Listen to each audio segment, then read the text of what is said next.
Ladies and gentlemen, I would like today to draw your attention to a profound, yet often underappreciated, miracle of human history: the dramatic decline of extreme global poverty. More importantly, I want to discuss the values, the very essence of the Western world, that are the root cause of this achievement.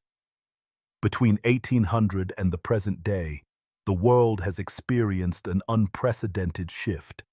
In the early 1800s, approximately 90% of the world lived in extreme poverty, defined as less than the time-adjusted equivalent of $1.90 per day. The progress milestones are remarkable. Mid-20th century, progress accelerated, with about half the world in extreme poverty by 1950. Late 20th century, the share fell to around one-third by 1990. 21st century, the pace quickened further.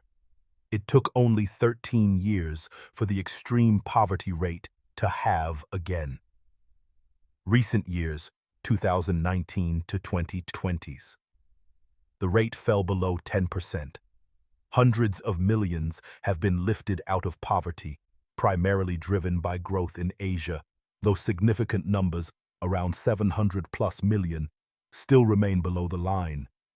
These data unequivocally show that the rate of poverty reduction is accelerating over time. This huge shift, a 20-fold growth of world GDP per capita, from around 1,100 adjusted dollars to around 19,200, and many magnitudes more in Western countries, all while the population grew from around 1 billion to over 8 billion, is a true miracle, a reversal of the historical default state of extreme poverty for all but a very narrow elite. The root causes of this transformation are grounded in what we call the Enlightenment. The Enlightenment, a transformative era spanning the late 17th to the 19th centuries, emphasized reason, rationality, and empirical evidence as the foundations for knowledge and societal progress. This intellectual shift laid the groundwork for modern science and profoundly influenced social, political, and economic paradigms. Steven Pinker, in his seminal book Enlightenment Now, presents 73 charts to show long-term improvements in violence, health, education, and human rights, arguing for humanistic progress.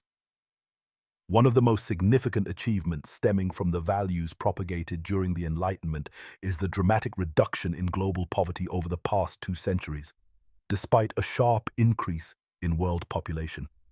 At the dawn of the 19th century, limited access to education, stagnant economies, and oppressive governance structures kept roughly 90% of the global population in poverty. The Enlightenment, however, inspired a wave of scientific inquiry, technological innovation, and humanitarian reforms that fundamentally redefined societal and economic norms. The adoption of scientific methods led to breakthroughs in agriculture, health, and industry. Innovations like the agricultural revolution improved food production, supporting larger populations and alleviating the burden of famine. Increased food security led to declines in mortality rates. Concurrently, advancements in medicine, spurred by the Enlightenment's emphasis on empirical research, reduced disease-related deaths, further contributing to population growth and enhancing the quality of life. Moreover, the Enlightenment encouraged the rise of capitalism and market economies grounded in the principles of free trade and entrepreneurship. Competition and consumerism are among the most efficient forces of progress, as better and cheaper products and services outcompete those with a less optimal price-to-utility ratio. This economic transformation facilitated the creation of jobs and wealth, promoting a self-sustaining cycle of development. Countries that embrace these principles, such as those in Western Europe and North America, experienced unprecedented economic growth, enabling them to invest in social services, infrastructure, and education. thereby further reducing poverty. Education, a critical value emphasized during the Enlightenment, played a vital role in empowering individuals and communities. Literacy rates have grown in a similarly steep hockey stick fashion as GDP, increasing from below 10% in the late 18th century to around 90% today. Increased access to education, particularly in the 19th and 20th centuries, equipped millions with the skills necessary to contribute effectively to society and the economy. This empowerment led to an informed citizenry capable of advocating for their rights and participating in democratic processes, fostering environments that prioritize social welfare and poverty alleviation. In examining the past 200 years, it is remarkable that while the global population surged from about 1 billion to over 8 billion, the percentage living in extreme poverty fell to less than 10%. This drastic shift reflects the success of Enlightenment ideals in promoting rational policymaking, responsible governance, and community engagement, which together cultivated an environment where individuals could thrive. Furthermore, the interconnectedness of nations through globalization, underpinned by Enlightenment values, has facilitated the sharing of knowledge, technology, and resources. This collaboration has been crucial in addressing poverty on a global scale, demonstrating that collective action can mitigate disparities and improve living conditions worldwide. In conclusion, the Enlightenment's enduring legacy is evident in the remarkable decline in poverty amidst a growing global population. By valuing science, reason, and education, societies have transformed their economic realities, fostering not only individual advancement, but also collective progress, and creating a more equitable world. Reflecting on these achievements reinforces the importance of continuing to uphold these values as we face future challenges in eradicating poverty globally. We, especially those lucky enough to live in Western countries, where almost everyone from all over the world would like to live, are incomparably richer, healthier, safer, and equipped with rights and freedoms which most people throughout history could not even dream of. Does this guarantee happiness? Perhaps not, but it certainly reduces a huge amount of unimaginable suffering and misery. Enlightenment values are also explicitly and succinctly put forth in the Declaration of Independence. We hold these truths to be self-evident, that all men are created equal, that they are endowed by their Creator with certain unalienable rights, that among these are life, liberty, and the pursuit of happiness.